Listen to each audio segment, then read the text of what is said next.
Mahilig ang magkapatid na sina Bong at Kaloy sa panghuli ng ibon gamit ang terador at bato. Sa hirap ng buhay, kailangan ng dumiskarte para magkaroon ng masarap na ulam. Malaking bagay na kapag makakahuli sila ng maraming ibon. Napakasarap ng lasa nito, lalo na kapag inihaw. Simula nang matikman nila ang karne ng ibon, ay tila na-addict na silang manghuli nito. Halos lahat ng masusukal na gubat ay napuntahan na nila. Ilang beses na rin silang naligaw. Dahil kahit hindi pamilyar na gubat, ay sinusuong nila. Araw ng Martes, 3:00 ng hapon ang lakbayin nila ang isang napakalayong gubat. Maraming malalaking ibon doon. At tuwang-tuwa sila pareho.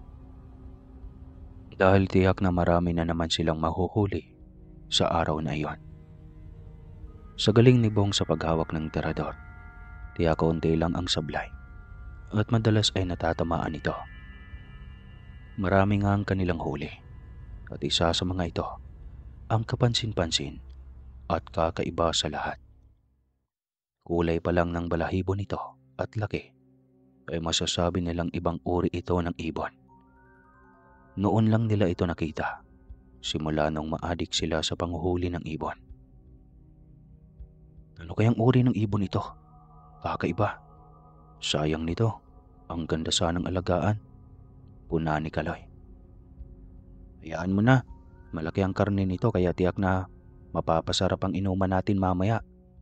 Masayang wika ni Bong. Akala mo naman talaga kung tatagal ka sa Tagayan. Saktong 2 baso lang ang kaya mo eh. Puna ni Kaloy. Siyempre ayaw kong maging lasenggero tulad ng tatay dati, no? Tignan mo ang nangyari sa kanya. Paagang binawi dahil sa sakit. Sabi naman ito. Ngunit tumawa lang ito. Si Kaloy ang nagmana sa kanilang ama na sobrang daming bisyo. Wala rin siyang magawa dahil may sarili din itong isip at nasa tamang edad na. Nagpasya nilang silang umuwi dahil magtatakip silim na. Habang papauwi ay ramdam ni Bong na tila bumibigat bigla ang kanyang katawan. Pakiramdam niya ay lumubo ang kanyang ulo. Pero hindi niya ito ininda. At nagpatuloy lang sa paglalakad pauwi. Unti-unting sumisilay ang liwanag ng buwan. At iyon ang naging ilaw nila sa daan na kanilang tinatahak. Malayo na ang kanilang nilakbay. Ngunit hindi pa rin nila narating ang paanan ng bundok. Nagtaka sila dahil hindi naman ganito kalayo ang kanilang nilakbay kanina paakyat ng bundok. Halos doble ang layo ng kanilang nilakad nang pauwi na. Hanggang sa mapansin ni Kaloy ang malaking bato kanina na nakausilay sa gilid ng kanilang dinadaanan. Para masigurong totoo ang kanyang hinala, ay kumuha siya ng talbos ng dahon ng saging at ipinatong iyon sa nasabing bato. Pag ito nadaanan natin ulit, alam mo na kung ano ang nangyayari sa atin, wika ni Kaloy. Natawa lang si Bong sa sinabi ng kapatid. Hindi nito napansin ang batong iyon, kaya wala sa utak nito ang iniisip ni Kaloy. Ngunit wala pang 10 minuto na muli nilang madaanan ang nasabing bato na may nakapatong na dahon ng saging. Kita mo na Kuya Bong, pabalik-balik lang tayo sa batong ito. Naliligaw na tayo, sambit ni Kaloy. Hindi tayo naligaw, nililigaw, sagot ni Bong. Mabigat na ang buo niyang katawan, ngunit kailangan niyang tatagan ang loob. Pagkaramdam niya kanina pa ay may ibang umaaligid sa kanila. May elemento silang kasama habang pababa ng bundok. Mabuti na lang at baon nila ang asin na dati pa ay nakaugalian na nila dahil bilin lagi iyon ng kanilang lolo na isang albularyo. Pareho silang dalawa na may isang dakot na asin sa bulsa. Iyon ay upang walang makagalaw sa kanila ng kahit anumang uri ng elemento. Naisip pa rin ni Bong ang bilin ng lolo nila Kapag sakaling nililigaw sila ng landas, agad niyang inutusan ng kapatid na maghubad ng damit at isuot itong muli ng pabaliktad. Sinunod din naman iyon ni Kaloy at pagkatapos ay nagpatuloy na sila sa paglalakad. Nakausa din sila subalit naroon pa rin ang pakaramdam ni Bong na may kung sinong nilalang ang nakasunod sa kanila. Isabay pa ang malamig na ihip ng hangin na siyang dumadagdag sa kanilang pangingilabot. Buti na lang at pagdating nila sa paanan ng bundok ay may nakasabay silang matanda na galing sa bukirin nito. Ginabi na ito sa daan. Dahil gabi na nang natapos ang pagkakalkal ng mga uling na gawa nito. Nako, bakit nyo napiling akyatin ang bundok na ito? Tila nahahabag na tanong ng matanda. Ay nanghuli po kami ng mga ibon sa itaas, lolo, sagot ni Kaloy. Bakas ang takot sa mukha ng matanda, ngunit hindi nila ito pinansin. May binulong ang matanda, ngunit hindi nila ito narinig. Tahimik lang silang nakabuntot sa karusa nitong may karga ng ilang sako ng uling. Panatag ang kanilang loob dahil may kasabay sila hanggang sa makarating sila sa baryo. At lumihis na sila ng daan sa matanda. Pagkarating sa bahay nila, ay doon lalong sumama ang pakaramdam ni Bong. Gusto ng katawan nitong himalyata, kaya si Kaloy na ang inutusan nitong magluto sa nahuli nilang mga ibon. Kayong dalawa, huwag kayong paggabi kung manghuli kayo ng ibon. Baka mamaya may masasagi kayong mga elemento at mabalikan kayo. Mahirap na, saway ng kanilang ina. Mahilig kasi kayo maniwala sa mga kwento-kwento, Nay. Nakailang balik na kami sa mga bukid para manghuli. Hindi totoo ang mga elementong iyan. Wala kaming may makitang kung anong kakaibang nilalang sa lahat ng gumat na aming sinuong. Pagmamatigas ni Kaloy. Ewan ko sa'yo, Kaloy. Ang tigas talaga ng mga ulo nyo eh. Huwag kayong humingi ng tulong sa akin sakali, ha? Inis na wika ni Aling Esther. Hindi pa man natapos ang kanilang bangayan nung tawagin ni Bong ang ina. Kakaiba ang boses nito. Animoy nasasaktan kaya patakbong umakyat si Aling Esther sa kwarto ng anak. Nadatnan nito na nangangatog ang buong katawan ni Bong. Nang kapain nito ang leeg ng anak, ay napagtanto nitong inaapoy ng lagnat si Bong. Nakong bata ka, anong nangyari sa'yo? Bakit ganito kataas ang lagnat mo? Tanong nito. Nay, masakit ang kanang kamay ko. Parang nabalian yata ako ng buto. Wika nito at tila ba nahihirapang igalaw ang kanang kamay. Nang tignan ni Aling Esther ang kanang balikat niya, ay nakita nitong namamanas at medyo namumula ang parting iyon. Ano bang ginawa mo? Natisod ka ba? At nadaganan mo ito? Hindi naman po, Nay. Ngayon lang ito, sagot ni Bong. Naisip ni Aling Esther na lagyan agad ito ng tubang bakod na hinaluan ng langis. Binigkisan ito ng tela upang manatiling nakadikit hanggang umaga. Pinainom na rin ito ng gamot sa lagnat, ngunit sobrang ingay pa rin ito dahil masakit pa rin ang kanang balikat nito. Nakatulog lang ito saglit, tapos magigising na namang muli sa sakit ng balikat nito. Naguguluhan si Aling Esther kung bakit ganoon kasakit ang iniinda nito. Hindi naman sila pwedeng pumunta sa bahay ng biyanan nitong albularyo dahil malalim na ang gabi. Bukas na lang niya ipapagamot ang anak. Kailangan muna nitong tiisin ang sakit dahil matagal pa ang umaga. Nang magbukang liwayway ay walang ibang nais gawin si Aling Esther kundi dalhin ang panganay na anak sa biyanan nito na albularyo. Nagtaka naman ito dahil kay aga nilang napasugod sa bahay nito. Kasi tatay, itong apo nyo, mukhang hindi humuhupang lagnat. Tsaka ang kanang kamay niya, tignan mo, sobrang laki. Hindi man lang umepekto ang nilagay kong gamot na dahon ng tubang bakod. Kwento ni Aling Esther. Hinawakan ng matanda ang ulo ni Bong. Pagkatapos ay ipinikit ang mga mata. Nailing ito.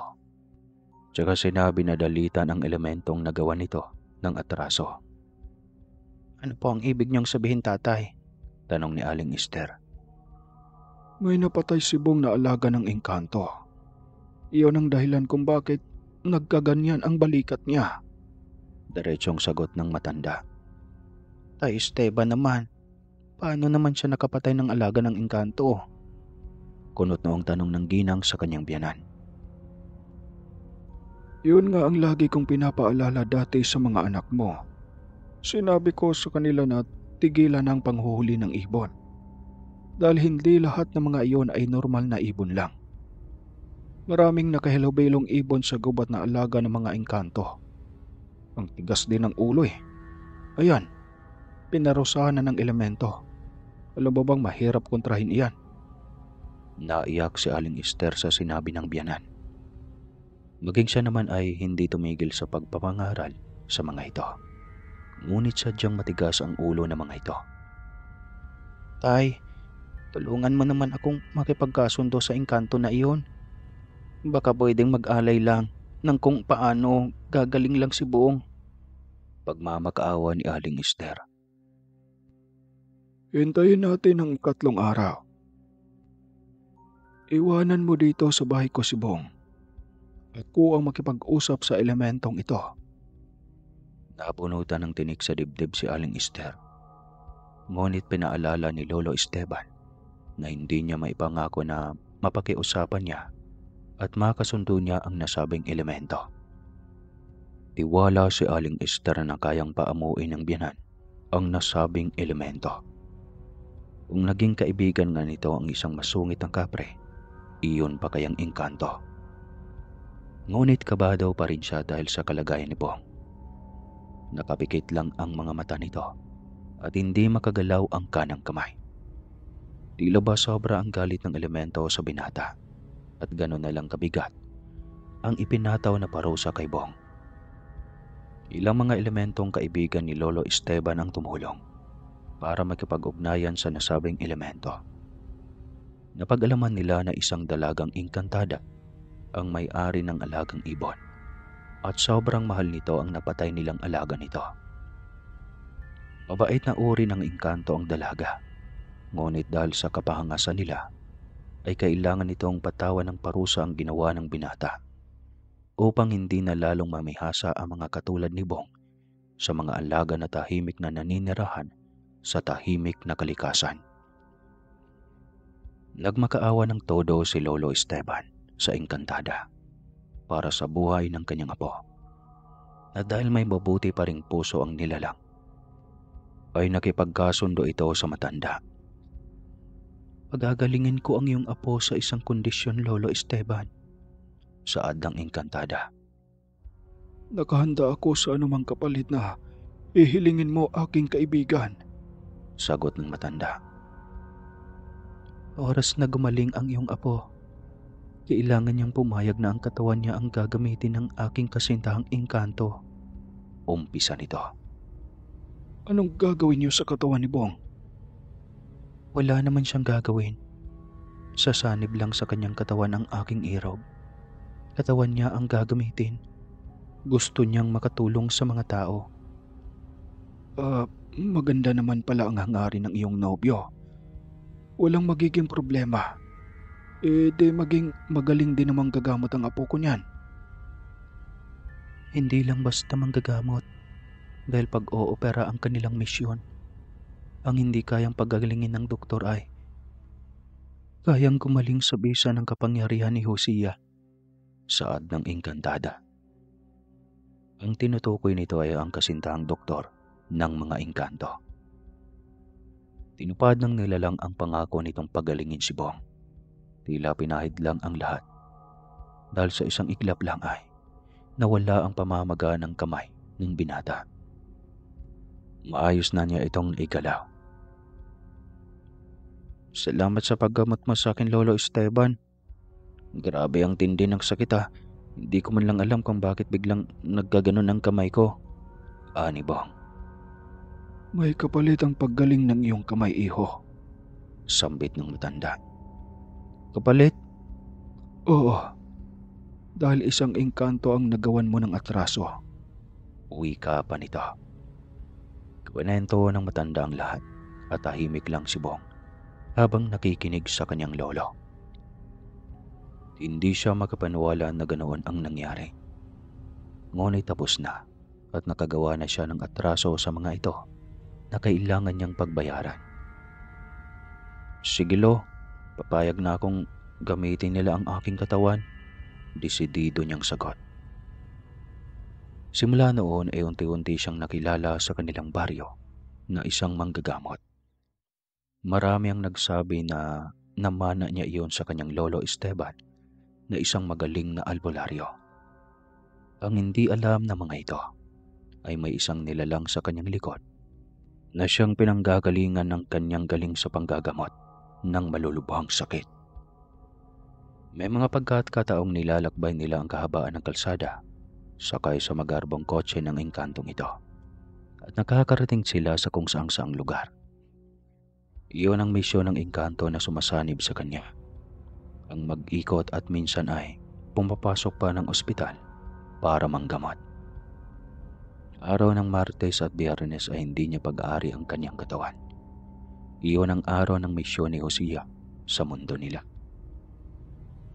Hangad nitong gumawa ng kabutihan. Umaasa ito na bilang isang anghel na kasamang inilaglag at pinarusahan ay maisasalba pa nito ang sarili sa araw ng paghuhukom sa pamamagitan ng paggawa ng kabutihan. Wala mang kasiguruhan. Ang mahalaga ay napagtanto ng ibang katulad nila na mali ang kanilang ginagawang pag-anib sa alagad ng dilim. Sa paglalakbay nila sa angmang parte sila makarating, ay nakilala ni Bong si Merce. Naging pasyente nila ito dahil sa matagal ng karamdaman nito sa bituka. Isang gamutan lang ay gumaling na agad ito, kaya laking pasalamat nito kay Bong. Gustong sabihin ng binata na hindi siya ang likod nito, subalit hindi pwede. Mahigpit na ibinili ni Hosea na hindi dapat malaman ng marami ang tungkol sa pagsanib nito sa kanya at kung anong nilalang ito. Kahit anong layo ng lugar ni Merce ay hindi napapagod na bumibiyahe si Bong para lang mapatunayan sa pamilya nito na seryoso siya sa kanyang panliligaw dito. Para lang sa araw ng Martes at Biyernes dahil ang araw na ito ay nakalaan sa pagmimisyon. Sa katagalan ay naging dedikado na rin si Bong sa ganyang misyon. Masarap sa pagkaramdam na makita at maalalang marami ng tao ang napagaling nila.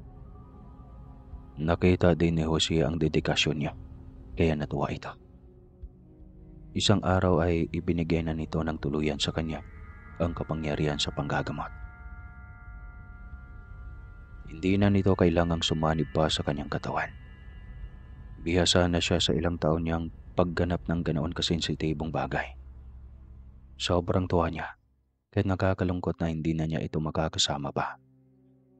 Kahit paano ay marami siyang natutunang mga bagay tungkol sa mundo nito at ilang katangian ng mga ito. Pahinga muna ako sa misyon. Kailangan ko nang bumuo ng pamilya. Saka na ako babalik at gagamit ulit ng ibang katawan. Wika ng engkanto. Matagal din ang kanilang pag-uusap bago ito tuluyang nagpaalam. Nangako pa rin ito na gagabay sa kanya paminsan-minsan. Hindi ko makalimutan ang araw na nakilala kita, Hosea. Sana lagi mo akong dalawin kapag may libre kang oras. Oo naman, Bong. Dadalaw pa rin ako sa iyo. Suportado ko pa rin ang mga pangangailangan mo. Basta huwag ka lang magbago. Huwag kang masilaw sa yaman. Ipagpatuloy mo lang ang pagtulong at panggagamot. Bili nito bago tuluyang nagpaalam. Ilang buwan din ang lumipas. Mag-isang naglalakbay si Bong para sa kanyang misyon na panggagamot. Unti-unti na rin siyang nasanay na siya na lamang mag-isa ang nagmimisyon. Martes at Biyernes pa rin lagi ang araw ng kanyang panggagamot. Sa patuloy niyang panliligaw kay Mercy, ay sinagot na rin siya nito.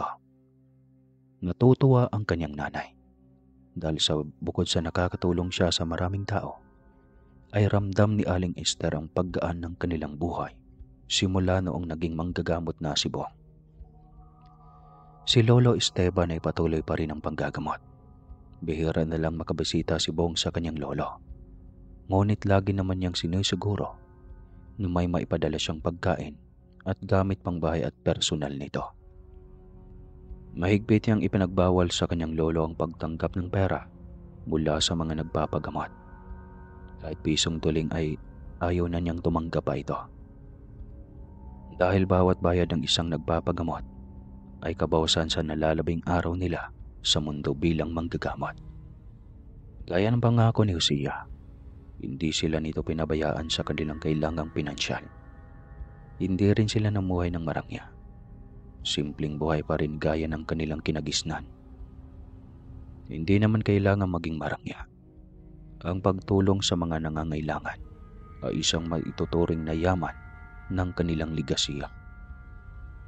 Makalipas ang ilang buwan, ay nagpasya na rin si Bong na bumuo ng pamilya. Nagpaalam siya sa pamilya ni Mercy na mamanhikan.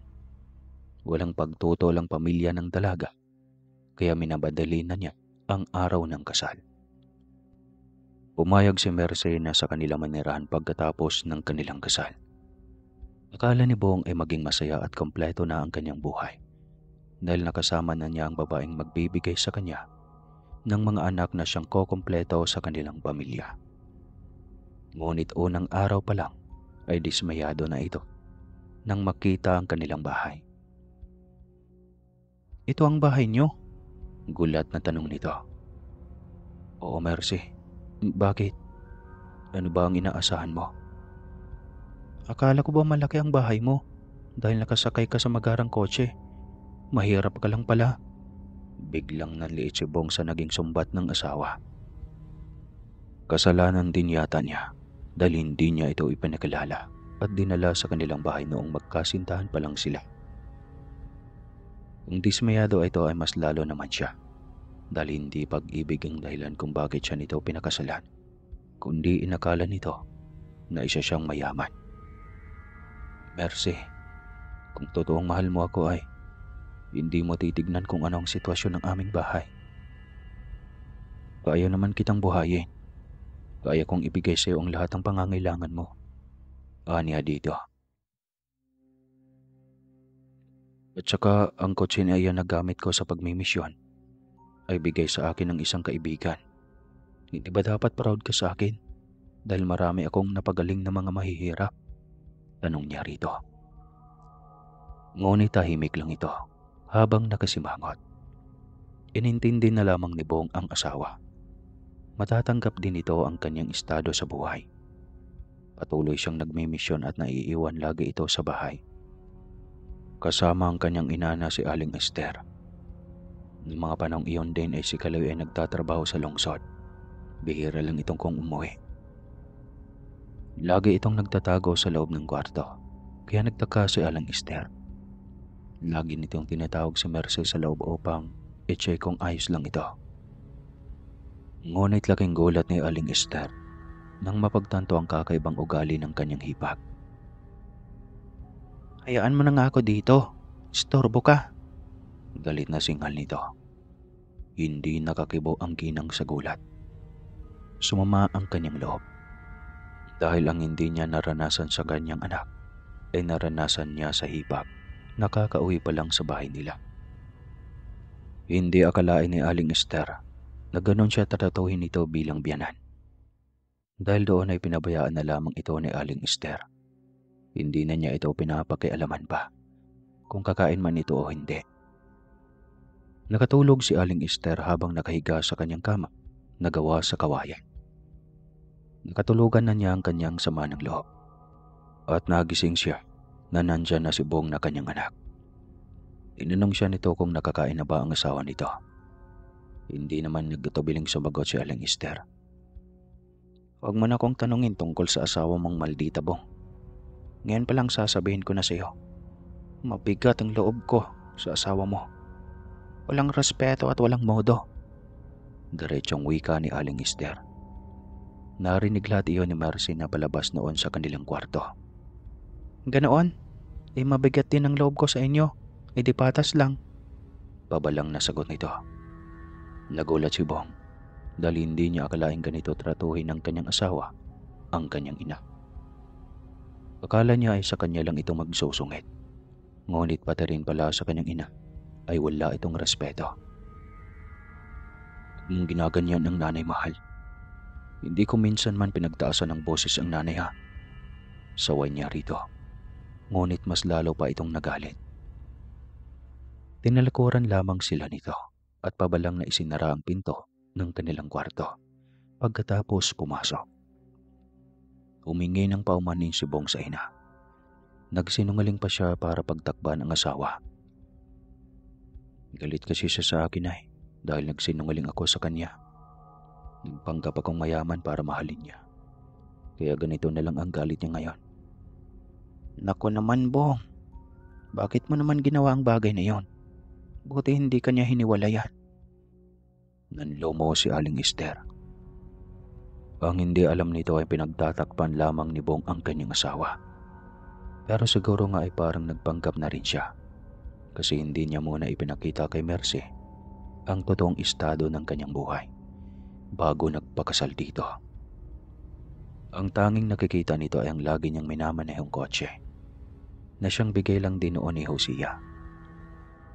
Wala siyang magawa kundi tanggapin ang kanyang pagkakamali at hihintayin kung kailan mapatawad ng asawa. Lumipas sa mga araw na sobrang lamig na ng pakikitungo ni Mercy sa kanya. Maging ang kanyang ina ay hindi rin ito pinapansin. Pansin pa niyang laging nakatitig ng masama ito sa kanyang ina. Hinayaan na lamang niya. Sa isip niya ay darating din ang araw na maging malapit ang mga ito sa isa't isa. Araw ng Martes. Maaga siyang gumayak dahil malayong bayan ang kanyang pupuntahan. Nagpaalam siya sa kanyang nanay at asawa. Nangako siyang uuwi ng maaga. Hindi niya alam kung bakit parang ang bigat ng kanyang kalooban nun. Tila ayaw niyang umalis sa araw na iyon. Ngunit hindi pwedeng lumiban sa misyon. Lumipas ang buong maghapon. Pag-uwi niya sa kinahaponan, ay nagulat na lamang siya nang makita ang ina na nag-aalumpit sa sakit ng tiyan. Nakahiga lamang ito sa papag at namumutla na ang pisngi. Dala marahil ng iniinda nitong sakit. Nay, anong nangyayari sa iyo? Nasaan si Mercy? Hindi ko alam. Nagkasagutan kami kanina. Tapos bigla na lamang siyang pumasok sa loob ng kwarto niyo. Pagkalipas ng ilang sandali ay namimilipit na ako ng sakit ng tiyan. Parang tinutusok ng karayom anak.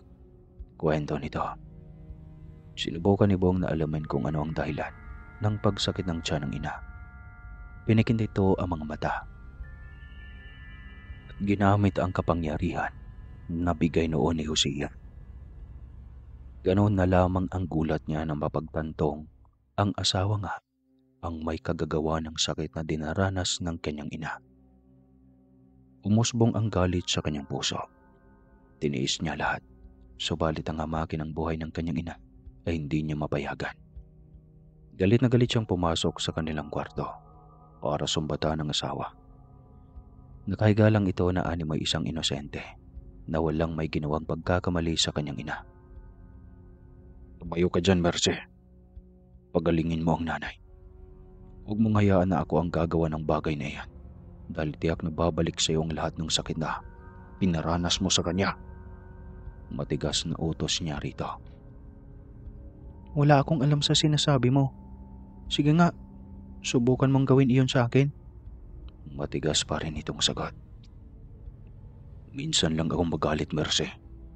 Kaya huwag mo nang hintayin pa na mapuno ako. Bakit? Anong gagawin mo?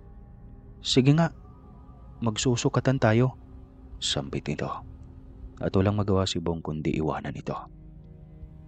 Lumabas siya para puntahan ang ina. Magulo ang kanyang isipan dahil sa sitwasyong pinasok niya. Parang gusto niyang magsisi kung bakit nagpakasal siya sa isang babaeng hindi pa pala talaga niya lubusang kilala. Bukod sa habol nito sa kanya ay pera, isa pa itong mambabarang at wala itong takot at respeto sa kanya bilang asawa. Dahil sarili niyang ina ay binarang nito dahil hindi magkasundo. Pupuntahan na dapat niyang ina sa kwarto nito nang biglang sumipot sa kanyang harapan si Hosea. Nagulat siya sa biglang pagsipot nito. Naramdaman ko ang bigat ng iyong kalooban, kaya naparito agad ako. Wika nito. Ang tagal mo ring hindi nagparamdam, Hosea. Abala ka na yata sa buhay mo ngayon sa mundo mo. Wika niya.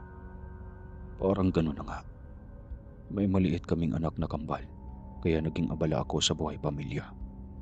Pero lagi naman akong nakiramdam sa iyo. Alam ko ang dedikasyon mo sa iniwanan ko sa iyong misyon. Natutuwa ako sa iyo. Ngunit ang hindi nakakatuwa ay ang pagkikipagrelasyon mo sa may maitim na budhi. Alam mo ang katauhan niya, pero bakit hindi mo ako binalaan? Personal na buhay mo iyan. Hindi ako pwedeng manghimasok. Buti na yung ikaw mismo ang makabisto.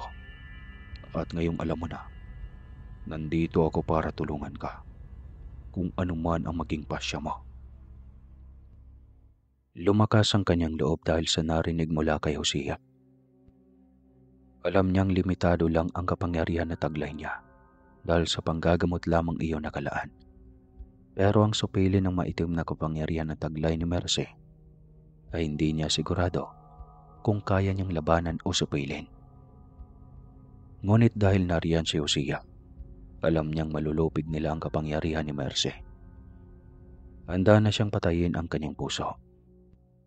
Kung katulad ni Mercy din lang na isang alagad ng dilim ang kanyang makasama habang buhay. Mas mabuti nang iwan ito ng maaga. Hindi niya ipagpapalit ang kanyang ina sa babaeng una pa lang ay wala ng respeto at pagpapahalaga sa kanya at sa kanyang ina. Napatakbo sila sa kwarto ng nanay Esther niya nang bigla itong sumigaw. Naghuhumiyaw ito sa sakit. Kaya nakikipag-usap na siya kay Hosea na ito na ang kumontra sa pambabarang ng kanyang asawa sa kanyang ina.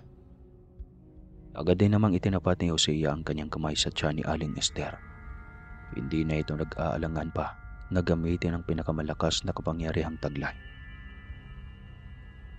Ilang sandali pa ay narinig na nila ang napakalakas na hiyaw ni Mercy mula sa kabilang kwarto. Nagbabaga ang mga mata ni Hosea habang lumiliwanag ang mga kamay na nakatuon sa tiyan ni Aling Esther. Tila isang daloy ng kuryente mula sa kamay nito patungo sa tiyan ng Ali. At epekto ito kay Mercy dahil walang tigil ang hiyaw nito simula ng kontrahin ni Hosea ang barang nito. Tumigil lang si Hosea nang marinig na tahimik na ito sa kabilang kwarto. Anong nangyari kay Mercy?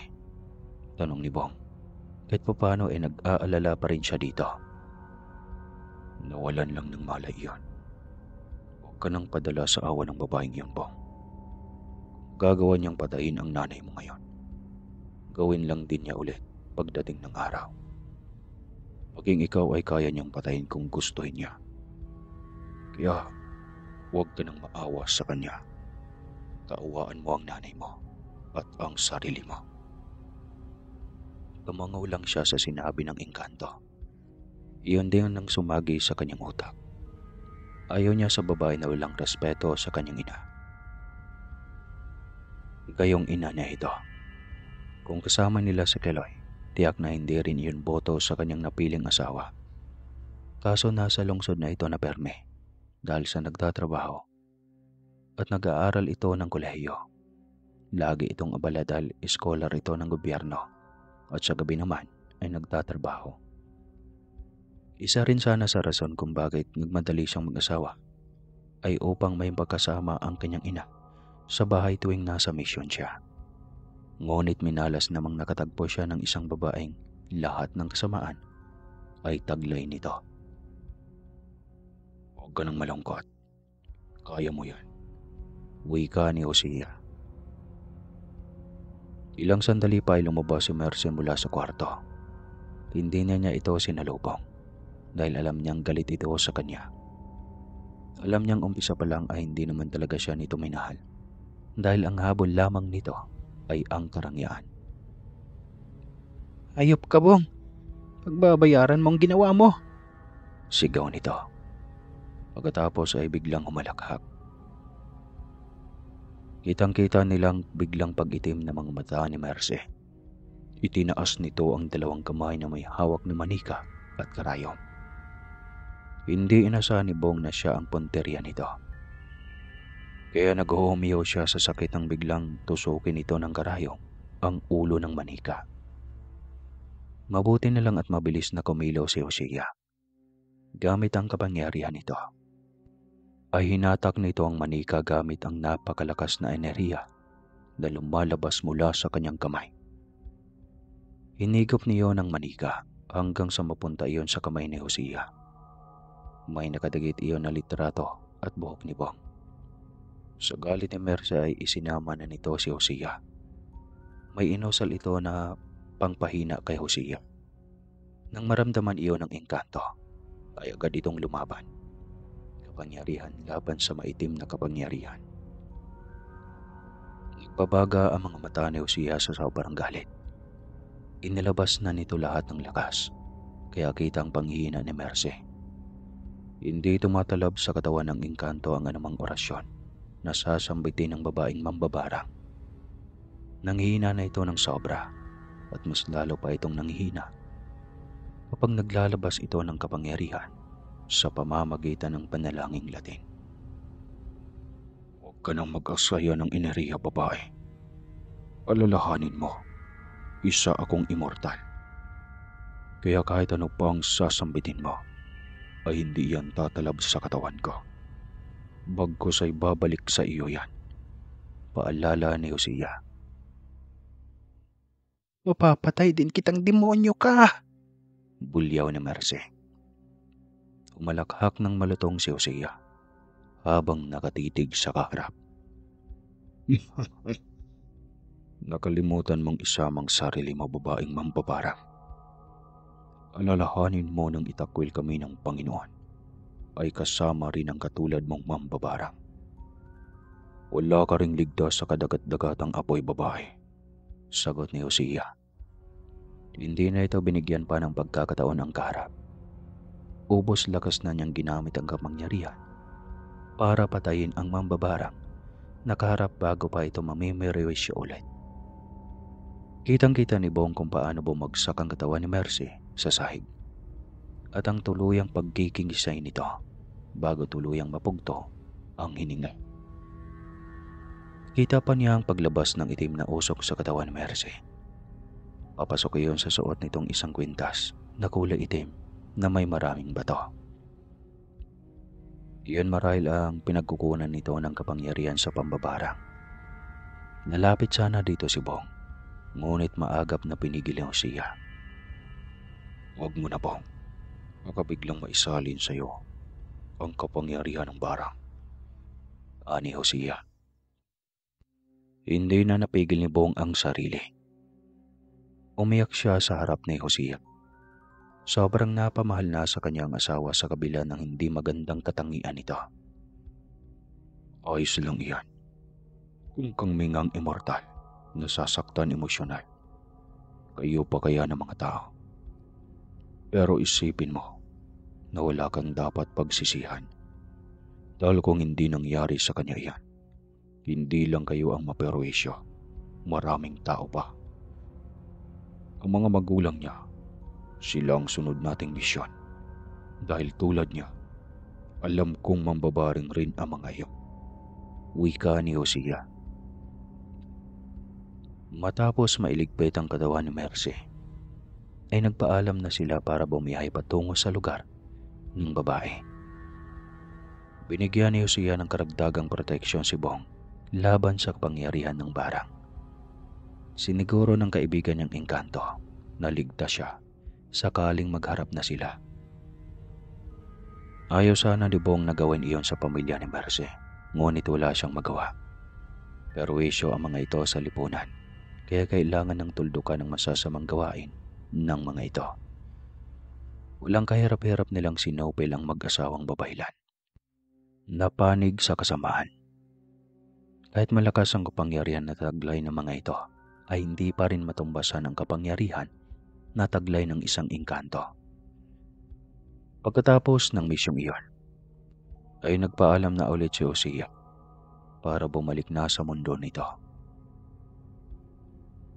Matagal na naman bago ako makabalik dito. Ituloy mo lang ang iyong misyon. Huwag mong hangarin ang gantimpalang yaman, kundi ang gantimpala ng buong may kapal.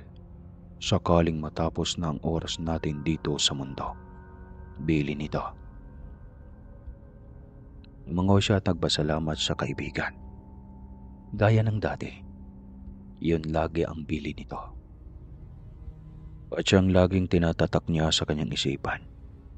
Hindi rin naman mahalaga para sa kanya ang yaman. Pangarap lang niya ay magkaroon ng isang maayos at masayang pamilya. Ngunit hindi iyon ipinagkaloob sa kanya. Sa isip niya ay marahil ay hindi pa napapanahon. Maghihintay na lamang siya sa tamang panahon. Kung kailan iyon ipagkaloob ay handa siyang maghintay. Alam niyang darating iyon sa tamang pagkakataon.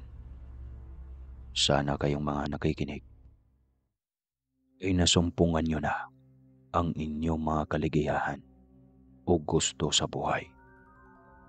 Maraming salamat. Wakas.